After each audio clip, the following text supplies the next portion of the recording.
Hello,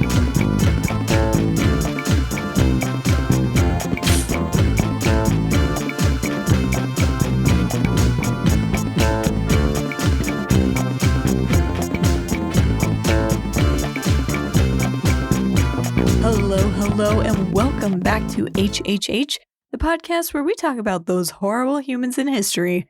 I'm your host, Angela Pearson, and first of all, Happy New Year's, everyone. I forgot about that holiday, so sorry about not posting, but Happy New Year. My New Year's resolution is to make sure I'm posting consistently on this channel.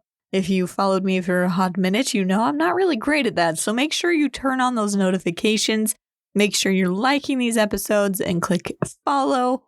Also, be sure you are sharing this with anyone that you know loves true crime or history, because you know what a great New Year's resolution is? Go ahead and learn more about the world around you, and why not true crime and history all at the same time? So make sure you're sharing this, and if you have any suggestions about who you would like to see, you're not seeing me, you're listening to me, who you would like to hear about on this podcast, please send those to me. You can send them to me through Facebook, you can send them through Instagram, or you can even just comment on this episode, and I am more than happy to talk about who you guys want to hear about. In fact, today's episode was a listener suggestion. Thank you, Jason. Huge shout out.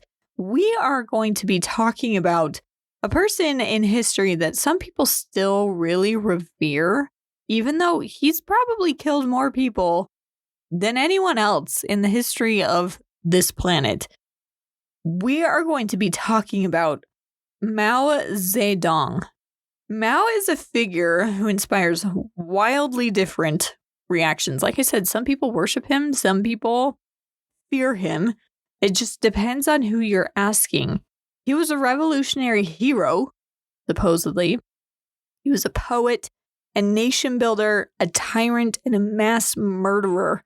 The truth is very complicated and devastating. By the end of this episode, we'll look at how Mao rose from a rural childhood to absolute power, the catastrophic policies he unleashed, and the human cost of the ideology when reality refuses to cooperate with those ideologies. So, we are going to dive into this. There is a lot of information, kind of like with our Hitler episode. There's a ton, so I might not be able to cover it all, but we're going to dive right in because we got a lot to get into and it's intense. So let's get into this.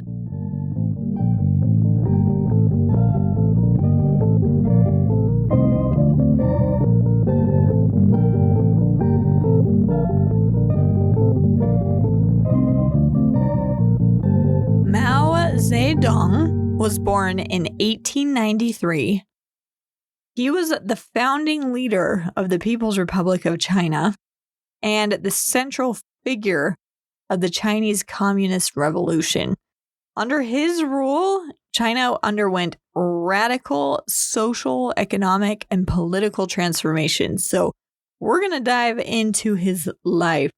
So Mao Zedong was born in 1893 in Shoashan, Hunan province, in a rural conservative area of south central China. His family was relatively well-off peasants, so they were a little wealthier than all the other peasants around them. They were able to have a little bit nicer clothes, have food, those kinds of things, which actually matters a lot later when he's older. When Mao actually portrayed himself as a champion of the poor farmers, he literally told everyone he grew up poor, and leave it to a communist to misrepresent himself to appeal to the masses. His father actually grew up poor. His father was Mao Yicheng, and he actually, like I said, grew up poor, but he was able to become prosperous through relentless labor on rice farms, grain trading, and strict financial discipline. So his father was able to change his stars and improve his life.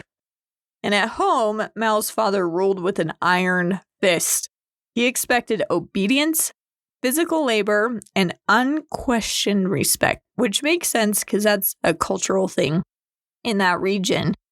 Now, Mao later described frequent arguments and power struggles with his father, which, sounds familiar if anyone's ever dealt with teenagers, but that was a common theme for him. And unlike the Confucian ideal of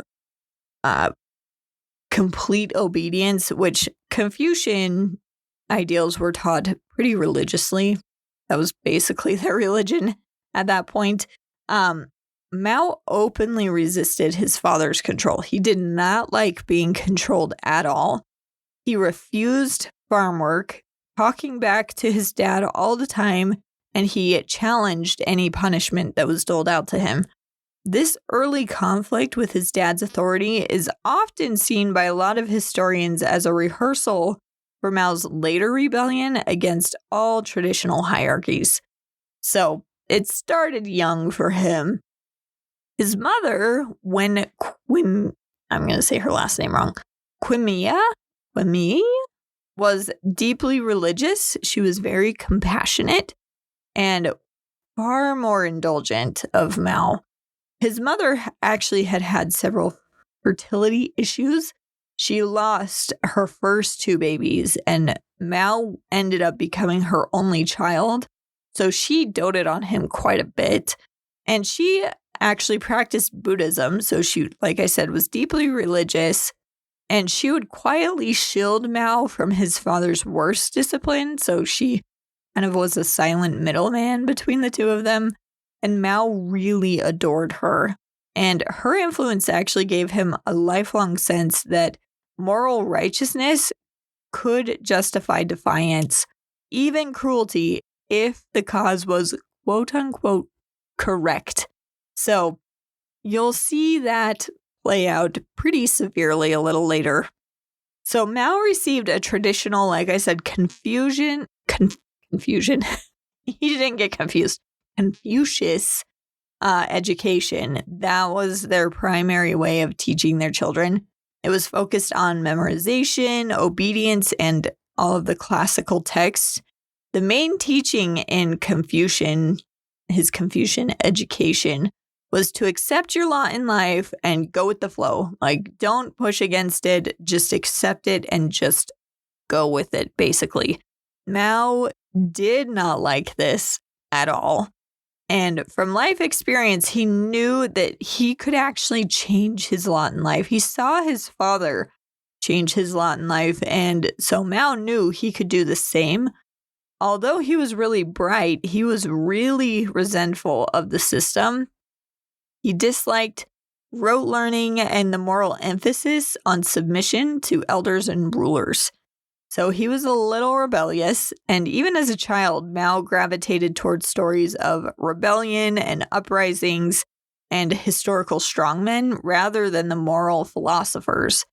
And he loved reading and would read whatever books he could get his hands on. And teachers noted that Mao was very intelligent, but he was also very stubborn, argumentative, and proud. Now, I can relate to Mao in that sense. I am a very stubborn person. You can ask my husband. It drives him crazy sometimes. But I can be a little argumentative, and I am very proud at moments. So when I was reading that about him, I was like, oh, I can relate to that. Well, the only problem is I never actually wanted to kill lots of people, and he kind of did. So we are not the same. Just throwing that out there. Anyways, he developed an early belief that he was destined for something larger than village life. So he always believed he was destined for greatness. This sense of personal destiny would later evolve into a near mythic view of himself. Like, if you've heard any tales about how people from China at this time treated him, they basically treated him like a god, and he believed it himself. Yeah. So it's interesting, a future dictator having some narcissistic tendencies.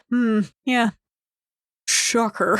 So, anyways, at the age of 13, his father actually made Mao quit school in order to help the family on the farm. Also at this time, Mao's first marriage was arranged by his father.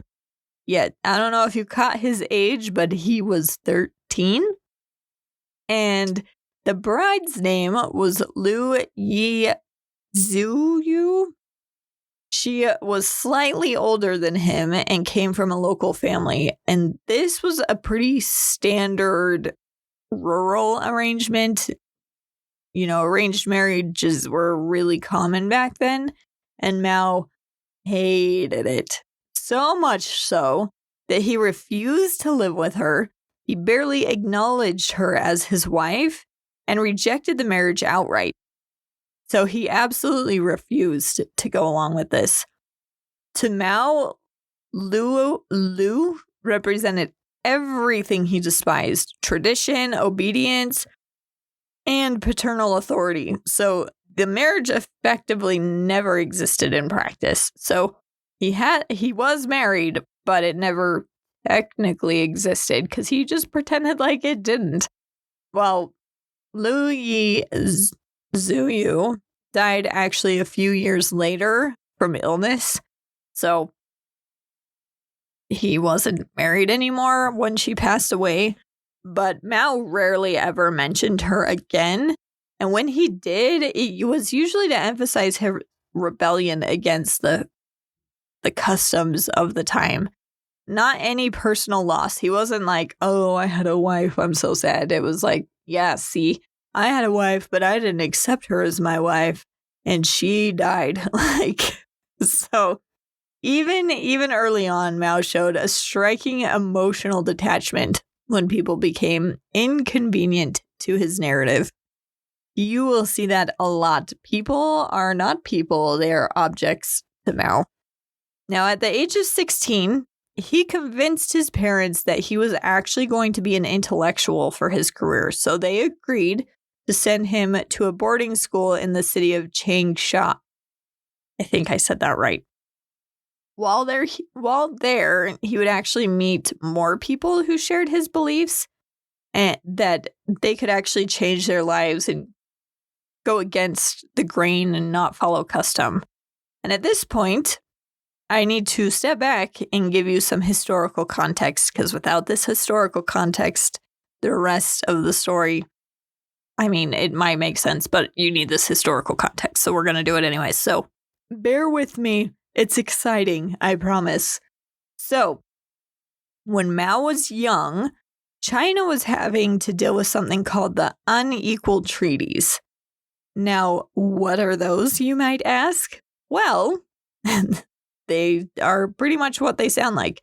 They were a series of agreements imposed upon China and a few other Asian countries by Western, mostly Britain, let's be honest, powers, and Japan during the 19th and early 20th centuries, mostly after military defeats. So China became a British territory at this point in time. I mean, who wasn't a British territory at some point in time?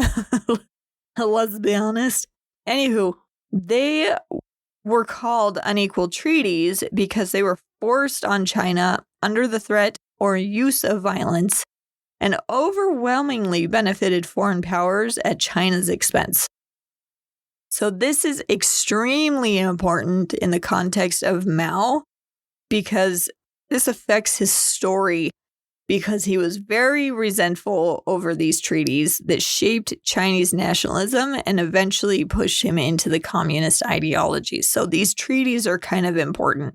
So what made these treaties so unequal? Well, these treaties typically included some or all of the following, okay? They lost sovereignty. China was treated not as an equal state, just as like a possession, basically. They were forced to open ports to foreign trade. They gave foreign citizens special treatment, like they were not subject to Chinese law. Territorial concessions, They basically had land taken from them or leased to other foreign powers. They had fixed low tariffs that really hurt China's economy, and missionary and commercial privileges for foreigners.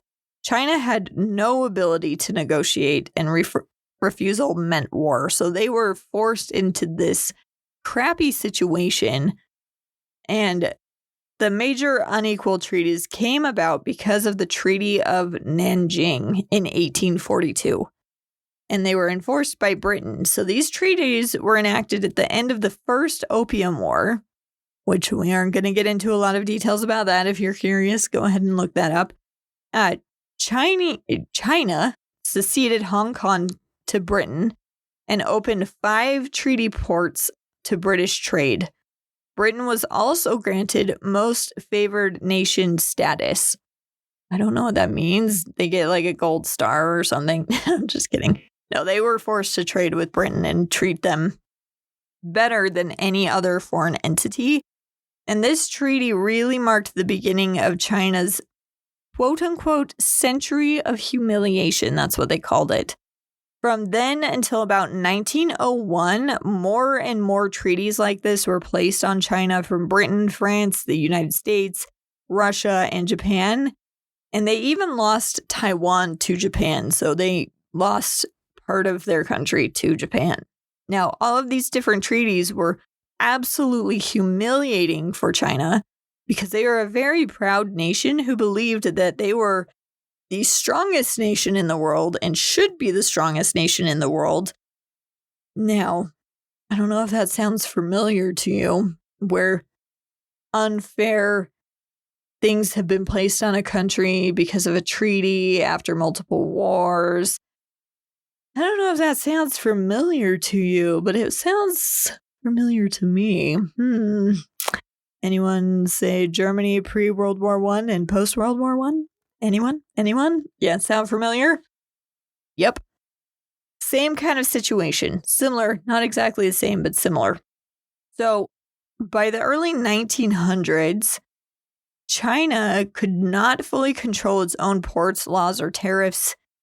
It was basically carved up into foreign, quote-unquote, spheres of influence. And it appeared very weak and exploited and very humiliated on the world stage. So the people there were so humiliated. And this humiliation fueled the fall of the Qing dynasty and led to a lot of anti-foreign resentment and radical political movements, including the Chinese nationalism and communism movement, which is what communism movement is what Mao kind of gravitated towards. The nationalism movement is also important, and we'll talk about that in a second. But this is how we all connected to Mao. This is why that information is important and we have to have. So he grew up hearing about these unequal treaties, and it proved to him that China had basically been raped and carved up by imperialists. Like, he was very upset about this. And he grew up during the collapse of the Qing dynasty when China was plagued with famine and warlords and corruption and foreign interference. And violence was everywhere. It was unstable, and they were not abstract ideas to him. That was his reality. That's what he saw every day. And Mao learned early that power often came from force, from these other nations, and it came from force, not morality, not making wise moral decisions like he was taught his whole life. These conditions actually helped normalize suffering in Mao's worldview.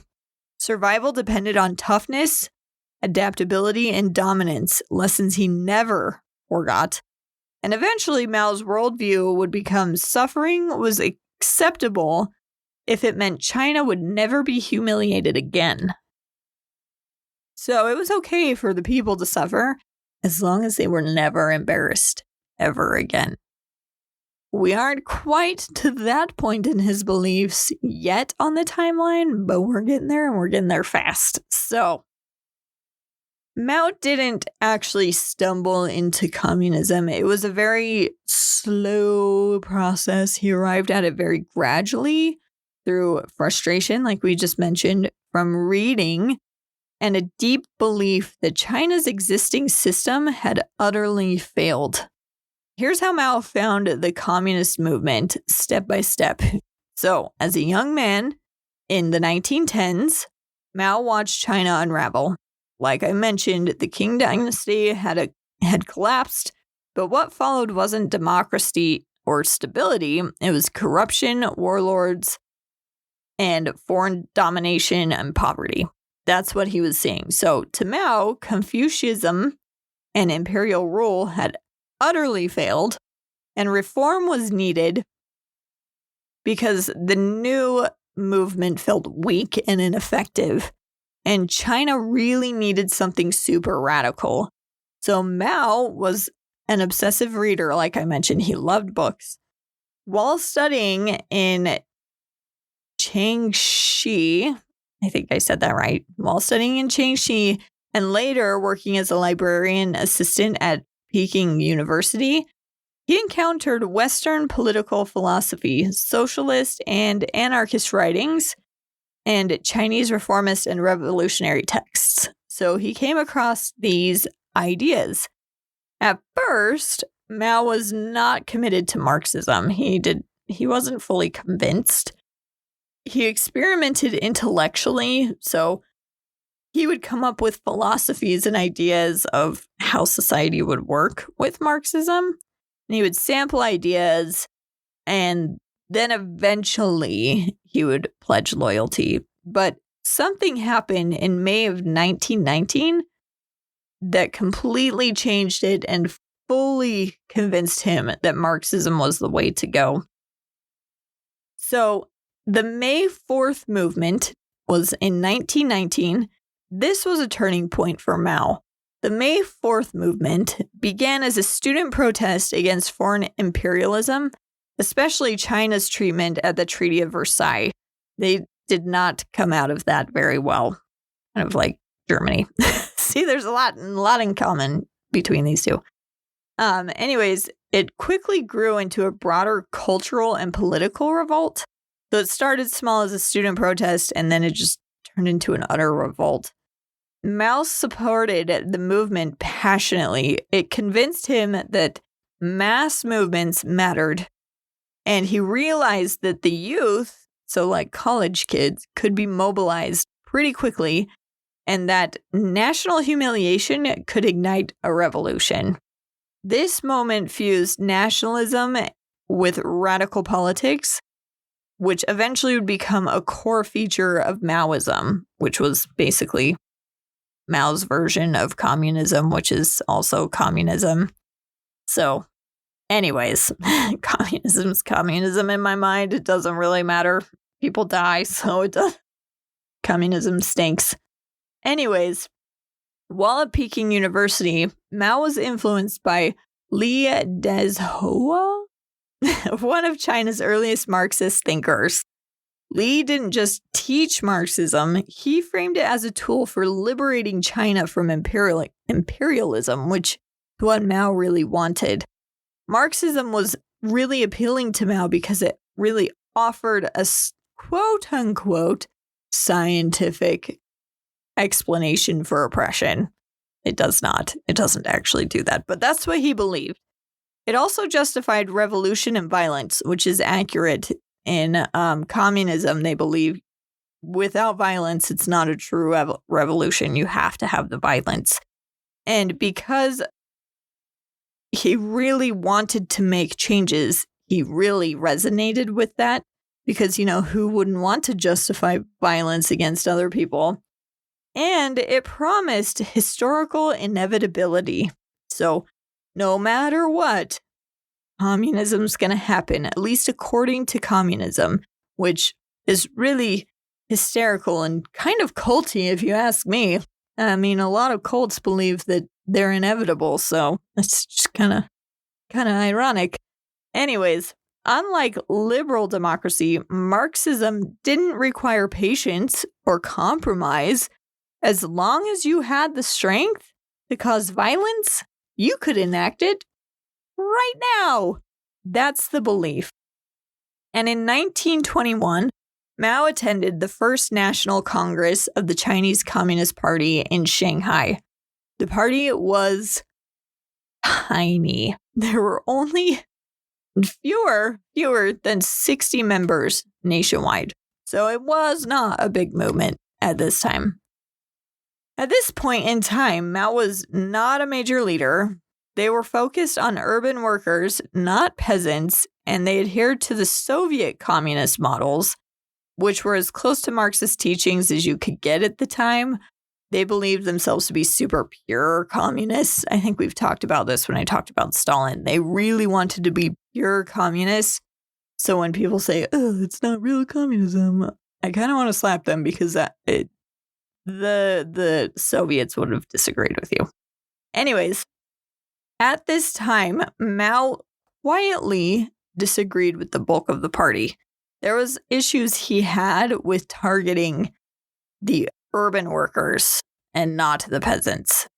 So like classical or Soviet Marxism focused on industrial workers like factory workers, Mao believed that approach was super useless in China, which was an overwhelmingly rural and really rural area. And I actually kind of agree with him on this because majority of China was farmers at the time. They didn't have a lot of factories. They weren't industrialized as much as some of these other countries, especially the Western world.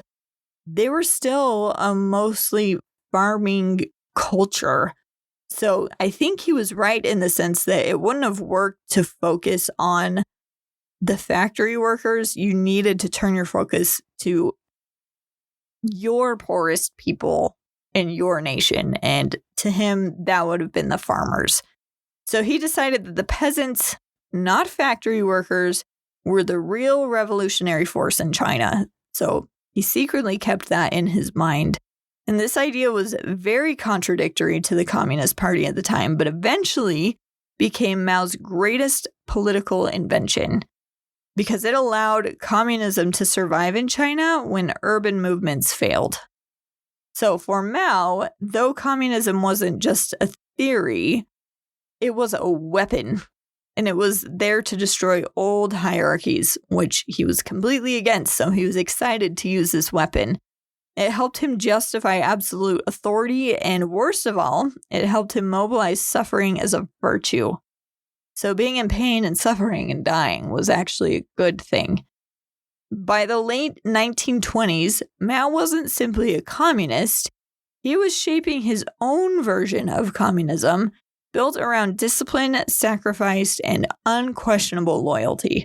So he was taking his own interpretation of socialism, which is what most dictators do with socialism and communism. So, and yes, those are interchangeable. Don't believe that they're not. Anyways, in 1921, Mao helped found the Chinese Communist Party. Early on, the party was small and super fragmented and heavily influenced by the Soviet Union. They really needed to lean on them because they were a power at this point. Mao was not immediately seen as a leader, but he was very patient and strategic, and he was very ruthless when necessary. So in April 1927, China actually descended into civil war between the communist and nationalist government because of the Shanghai Massacre. So what is the Shanghai Massacre? On April 12th, 1927, nationalist forces, police, and allied criminal gangs, notably the Green Gang, launched a surprise attack against the communists. So the communists were arrested, beaten, and executed. Labor unions were destroyed. Bodies were dumped in the streets and rivers. Anyone suspected of leftist sympathies was targeted. So an estimated death toll varies, but thousands, possibly tens of thousands of people were killed across Shanghai and nearby cities. So Obviously, this action by the Nationalist Party ended any hope of a peaceful cooperation between the two parties. It forced all the communists and their activities to go underground and shoved Mao and others toward rural guerrilla warfare. And this marked the start of the full-scale civil war in China. And after the Civil War began in 1927, Mao actually retreated to a remote rural area, especially Jingji and later Yan'an. I think that's how you say those. There he actually created a communist base area, so like basically little camps of communists. He implemented land redistribution. He indoctrinated peasants politically, like convinced them to join his party and join his army, and built loyalty through food, protection, and ideology. So he basically was recruiting people to his cause while the Civil War was going on. So he didn't fight in the war, but he was on the recruiting path. These bases were essentially, like I said, mini communist states inside of the nationalist-controlled China. So he was basically setting up little camps all over the place full of communists to hopefully later help him overthrow the government. That was way off, but that's what he was doing. So Mao perfected guerrilla warfare tactics, and this actually helped him to avoid large-scale battles that there was no way he would be able to win. He taught his followers to avoid strong enemies and attack the weak ones. He wanted them to blend in with the civilian population, so they didn't want them to stand out at all. He used propaganda alongside violence to convince people to follow him. And he knew he could wear down the enemies over time. He also, ironically, would tell people to follow him and they would never go hungry again. You will see why that is super ironic in a minute. So many people were so unhappy with their current leaders that they believed him easily and just joined his movement. This allowed the communist forces to survive repeated nationalist extermination campaigns. So every time they tried to eliminate the communists, they would just rebuild their forces by recruiting people. Now, when the nationalist forces closed in on the communist bases, Mao's army would flee in a brutal retreat known as the Long March. So this went between 1934 and 1935. And they trekked over 4,000 miles. On this trek with all of his forces, he lost roughly 80 to 90% of the communist fighters. They died. 80 to 90% of them, which is an estimate of 80,000 to 90,000 people dying on this march to flee. That's a lot of people. And yet he was still able to rebuild his forces. Mao would emerge as a dominant leader after this super long march, and survivors became fiercely loyal to Mao. Survivors saw him as a hardened visionary chosen by history. And I'm guessing because they all had some shared trauma from this march, they all became super duper loyal. And since he was kind of the default leader, they saw that he led them out of this horribleness. So that is why they became so loyal. The Long March wasn't a military victory, but it was a political transformation that actually elevated Mao to a near mythic status within the party. So this is where he starts gaining that view of like, I am amazing and so cool. So, in 1937, though, Japan invaded China. So, between 1937 and 1945, China was now at war with Japan. And I could do quite a few episodes on the horrendous things that the Japanese did to the Chinese people at this time. In fact, I've actually done one episode very recently, so make sure you check that one out.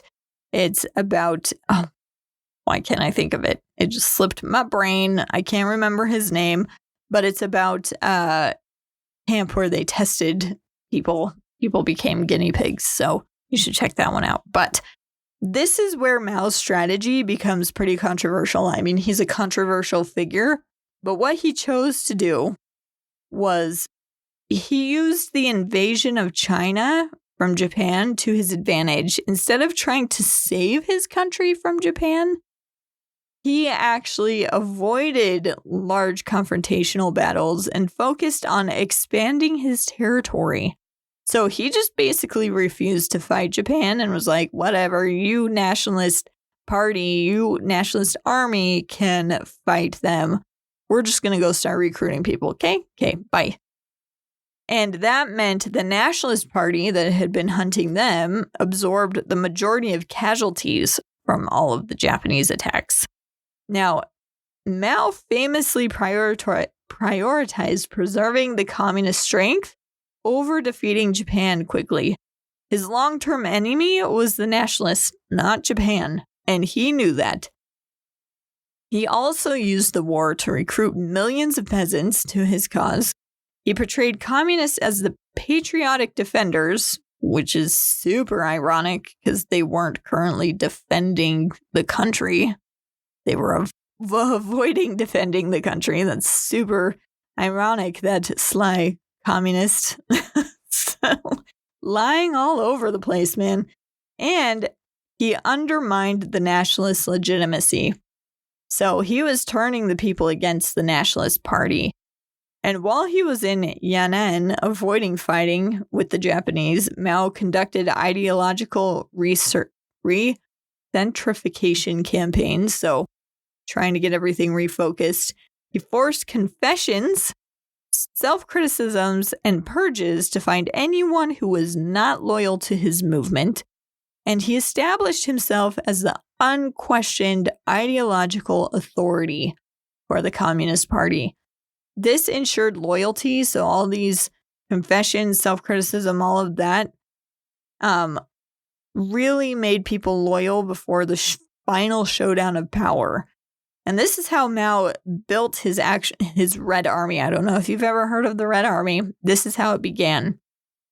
And eventually, the nationalists actually needed Mao's help and asked help from his Red Army to help defeat Japan because they were just not doing well and they needed his help because they had sustained such heavy losses. Mao actually agreed to help, and he even asked help from his little Soviet buddies in Russia who actually helped end, well, I guess it was the Soviet Union at the time. It's Russia now. It's Russia before, but Soviet Union to help end the war with Japan, and it worked. So after Japan's defeat, on September 2nd, 1945, the Civil War was right back at it in 1946.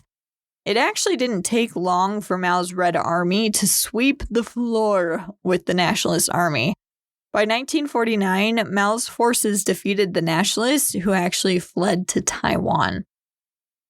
That also meant that in 1949, Mao proclaimed the founding of the People's Republic of China. After decades of chaos, many Chinese citizens initially welcomed the communist rule. They were hoping for stability, land reform, and justice. They saw Mao as the savior of China, and they really felt a unity across China that hadn't been felt in a really long time. So people were just so excited for him to lead the people.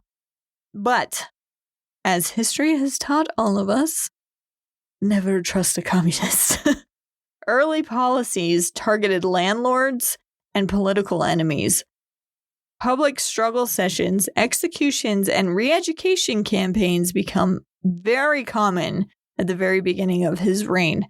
So let's talk about these different things really quick. So, public struggle sessions.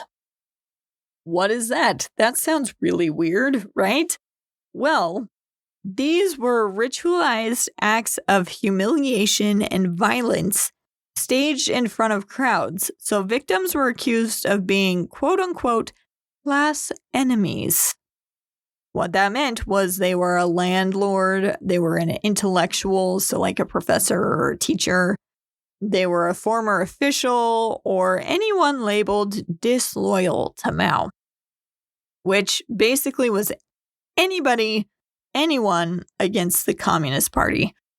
Now, these sessions took place in town squares, in schools, and in factories, and village meeting halls, and attendance was often mandatory, so you had to go watch this.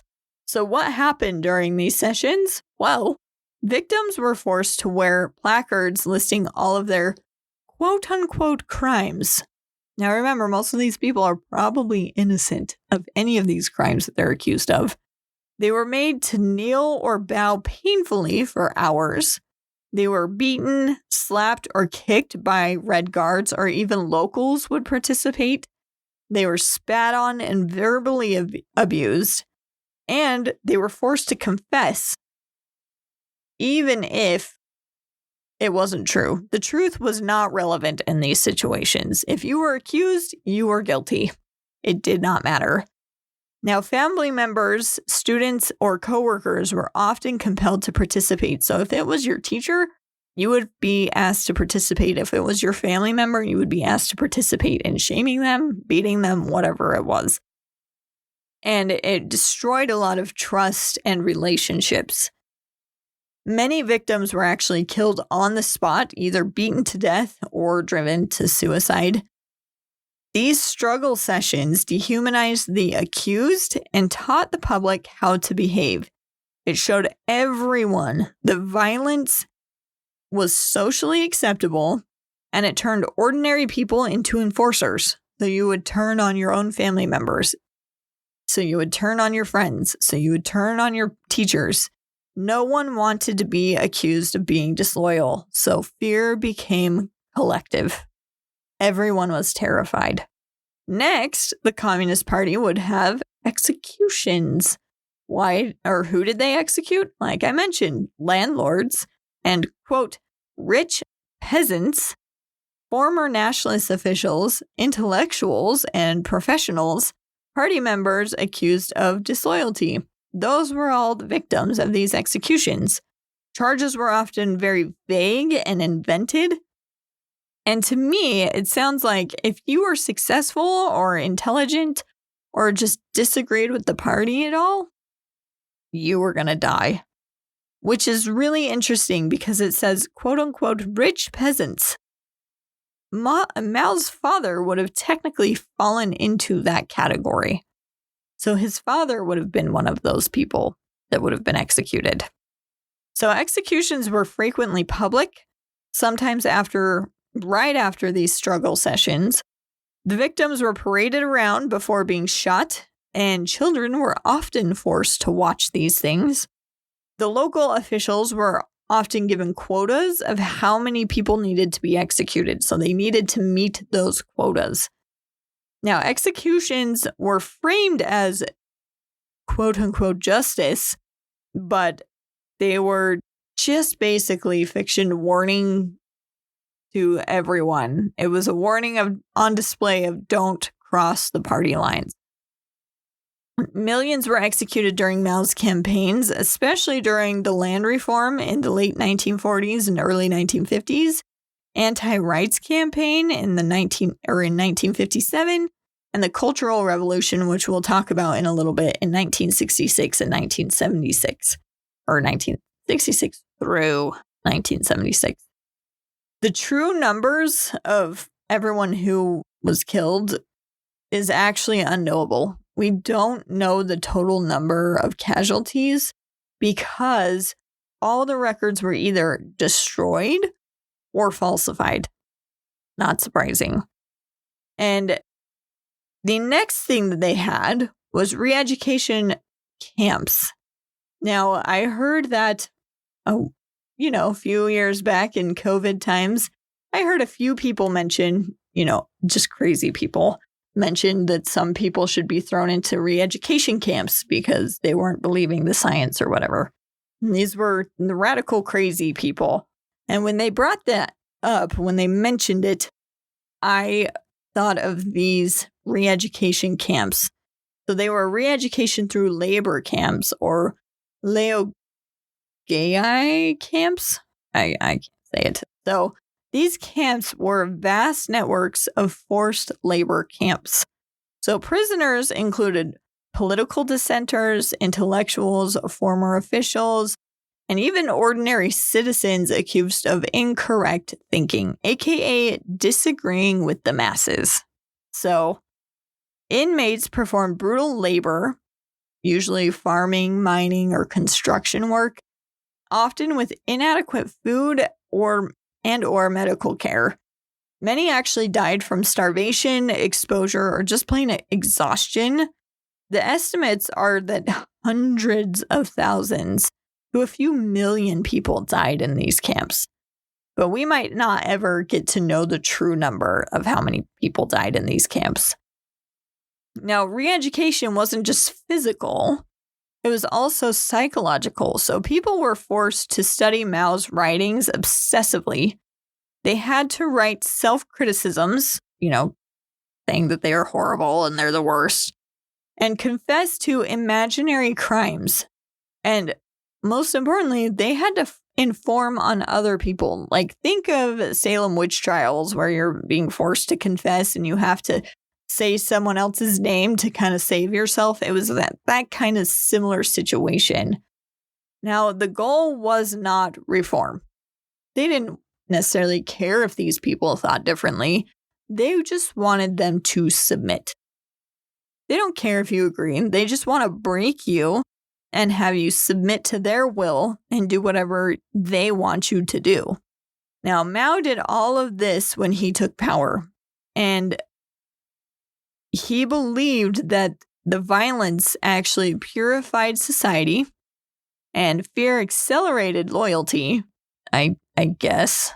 I guess that's a way to make people loyal, make them really afraid of you. And ideologically purify no matter what the truth is. So the ideology was purity, and it mattered way more than the truth actually mattered. And suffering forged revolutionary strength. So basically, this guy's crazy. This guy's nuts. So he just believed that suffering was the key to all of this, and that ideology cared way more. Ideology was way more important than truth, which is just so crazy. These campaigns allowed Mao to rule without formal legal systems. So loyalty replaced law. They didn't need laws. They just needed loyalty, because if you were loyal, you would never do anything against the ruling powers. So the damage his policies created went far beyond the astronomically high death counts. It tore family apart. Children betrayed parents. Teachers were destroyed by students. Creativity and critical thought vanished, basically overnight. You couldn't do either of those things. Survival meant being silent. Now, while these actions consolidated his power, they also normalized violence as a political tool.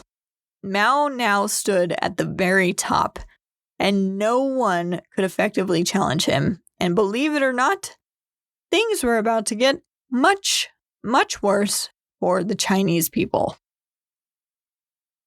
So, guys, I have to warn you, this episode's going to be a little bit longer. We're already at 50 minutes, so you can pause this and come back if you need a break, because we still have a little bit to go, but we're getting there. I don't know, maybe what we'll do is actually break this into 2 episodes. Did we just do 2 episodes?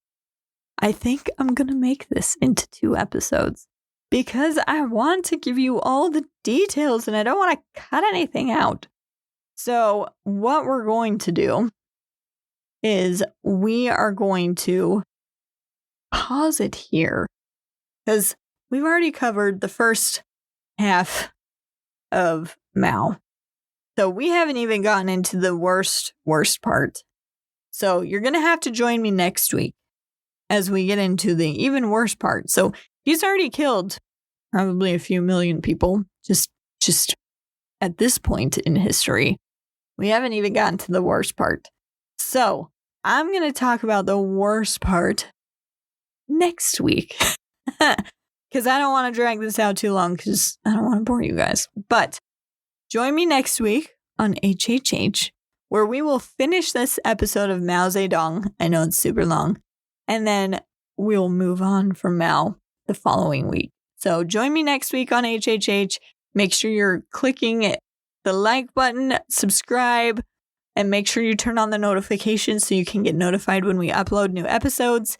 And I'm going to leave you on a cliffhanger today because, like I said, it's going to get much worse. Still, I will see you guys all next week when we talk about how things could possibly get worse in China.